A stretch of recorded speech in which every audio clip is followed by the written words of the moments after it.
Hey guys, this is No Solution. I'm Scott, and a couple things today. First thing though is a contest entry for JT at JT's Record Room. He's just passed 3,000 subscribers, which is awesome, and I wanted to just kind of show some support to him and enter his contest. Um, I wasn't planning to do this video so soon, but this last weekend I went to a wrestling show, AEW All Out, with my son, and we had a great time. And being in a crowded arena with 10,000 people, right, shoulder to shoulder with everybody, I got Therona. So I figured I better do this now or it might be a while. So that caveat, if my voice sounds like Kathleen Turner sultry, that's probably why. I can feel it. I can feel it coming on. So let's get into it. So JT wanted us to show 3 records with food on the cover or in the artwork somewhere, and also a shout out to a channel and 1 album that you would recommend. And you also need to be subscribed to his channel as well. And he's giving out some cash prizes. That's really really nice of him. So I thought sounds like a fun contest. Let's get into it. JT. I mostly know him from his recent travelogues where he was record shopping in Thailand and Japan. I really enjoyed watching those. That was really fun. Cool guy, great personality. Likes a bit more traditional music than I normally show, so I kind of tried to reflect that a little bit. But yeah, enter if you feel so inclined. I'll leave a link to his channel and his contest video and all that. So let's get right into it. Food on the cover. So, as I said, I tried to tailor it to a bit more his taste. This is not one, but this is the 2021 album from Carcass called Torn Arteries.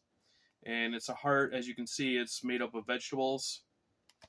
And kind of a neat thing in the booklet. As you turn through the booklet, you see the heart and it's slowly rotting. There we go. See, it's getting a little nasty there, a little nastier. I know specifically Alan at Let's Talk Metal was not that enamored with this artwork, but I think it's kind of cool. As you can see, the lyrics are just in the shape of the heart and they're incomplete. So like they wrote the lyrics out and then only showed the words that fit in the heart, which is a bit annoying, but I thought it was a neat concept. I'll skip to the end. There's the final picture there. Melodic death metal started out as a grindcore band, but were really a super influential band at that time in the late 80s. Moved into more of a technical death metal and then melodic death metal with their album Heartwork, which has a bit of a, some people love it, some people hate it. I love it. That was my introduction to them, but this definitely is continuing the Heartwork vein. Like I said, their last album, 2021, very, very good. I enjoy it quite a bit. The next food one I will show is H with Ice Cream Genius, and it's this version of the cover. It's hard to see, but he's got an ice cream cone there, and then here he's smashing on his head. So H is the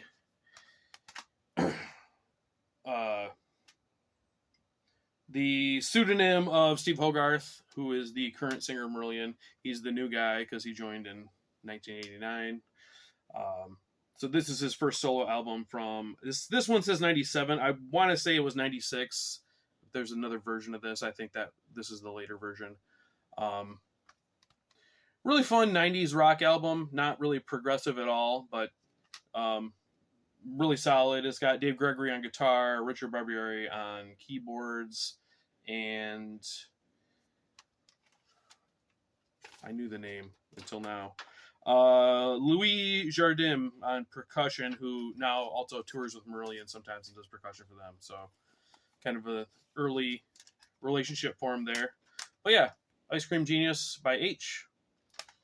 And my last one, I showed this in an Uncommon Paler contest video a long time ago when he was asking for something with food on the cover. This is a little of a cheat. It's the Wild Hearts with their TV EP.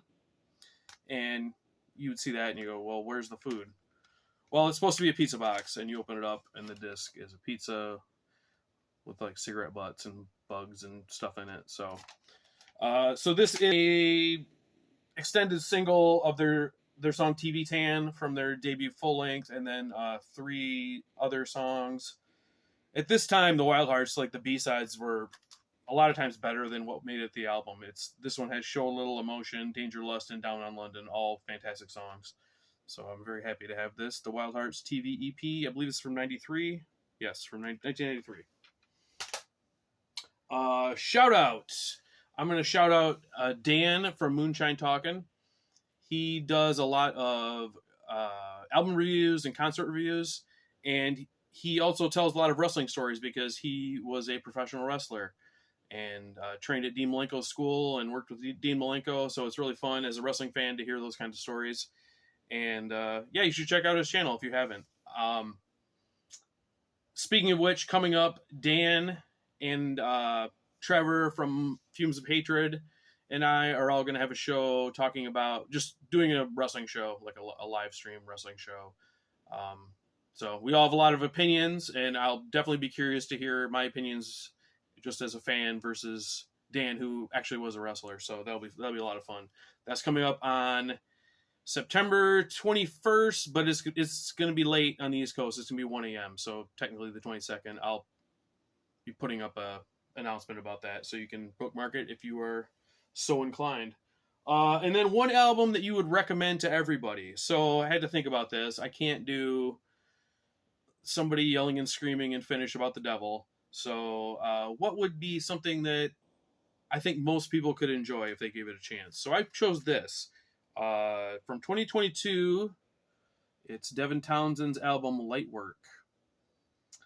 So Devin Townsend, longtime musician, started his recording career as Steve Vai's vocalist in the 90s when he was only 18, 19, but has gone on to form Strapping Young Lad, an industrial metal band, and then his own, Devin Townsend Project, Devin Townsend Band, Devin Townsend Solo. Usually kind of proggy, guitar-heavy stuff.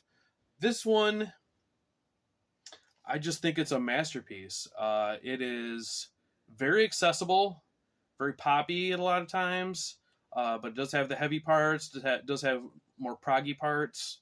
And I just think this is an album that, a metal fan could enjoy, a mainstream rock fan could enjoy. I just really hope people give it a chance. Lightwork by Devin Townsend. It ended up being my number 2 of that year because Marillion put out an album that year, and I'm in the tank for Marillion, so they were my number 1. But any other year, this would have been my number 1 of that year. So Devin Townsend Project, just Devin Townsend Solo, Lightwork.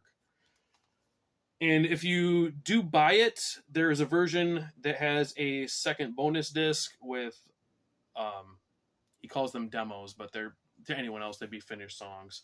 An entire other album called Nightwork, 10 additional songs on that one. So, yeah. Hope you like that, JT, and congratulations again. And you don't have to watch any more of this if you don't want to, because that's the end of your contest video. I just wanted to shout out some VCLT I recently got. First, I'll just show this, a recent purchase. I bought this midnight, 1,000 Nights in Sodom. So this is a book by Bazillion Points. It is basically a photo book by Hannah Verburen, who is their official photographer. Some write-ups in there, some kind of talk about the band and stuff, but it is mainly photos. Yeah. What's that supposed to be? Yeah, just a really fun book to flip through and look at all the pictures. After I bought this, I found out if you ordered it from Bazillion Points, you can get a bonus 7-inch with an unreleased song. So fuck me, but I'm not buying it again. Whatever, they'll release that song somewhere else. But really cool book. If you're a midnight geek, you probably will want it. If you're not, it's probably not of much interest. But I thought it was cool. And then VCLT. I'll start with my buddy Trevor, who I'm doing the stream with Dan. Trevor at Fumes of Hatred. He just sent me a message saying he's getting rid of some patches and sent me did I want any, and I I saw this one in there. It's like, oh, that one looks cool. You know, what do you want for it? He's like, nothing. I'll just send it to you. So he did. Sent me that and a couple stickers. Really cool of him. Thank you very much, Trevor. I did admit to him that I have given up. You know, I'm closing on 50 years old. I'm not gonna be making a battle vest. It's not gonna happen. But I've got a board now. I'm gonna be, you know, tacking them up to display them. So I thought that'd be really cool. And the last VCLT is from my buddy Steve at All the World's a Stage. He's been on a roll lately. I saw he'd been sending them out to a lot of people. And he just messaged me, or I think he commented on a video and said, you should be getting a package today. So I got home. It was an Amazon box. I lifted it. I figured it'd be a record. I lifted it, and it's super heavy. I was like, this is not a record. I don't know what this is. So I opened it up, and inside was this book, The Bigger Book of Breasts. This thing is fucking heavy. Like, you could kill somebody with this book. So it is a giant. I mean, just to illustrate, it's it's about the size of a 12-inch record, and it's about 400 some pages, and it's not lying. It's a lot of pictures of ladies with big breasts from all different eras. Most, I think, 50s through the 70s, and then there's a small section for modern. But should I let you guys look? I'll just, here you go. So there you go. It's like 400 pages of that. You know, there's little write-ups and whatnot, but come on. What am I going to do? Read or look at boobs? Come on. Here's a good one. So, Steve, thank you very much. I'm glad my wife is cool because she just saw it and laughed. So, but I now have this giant book full of boobs, so I'm very happy. Thank you very much, Steve. That was a very thoughtful gift. And that's it for this one, guys. Wish me luck with the Ronas. I mean, I didn't get my 7th booster, so I guess it's only me to blame, right? All right, we won't go into that, but thank you for watching, guys. And as always, CM Punk is a piss baby. Later.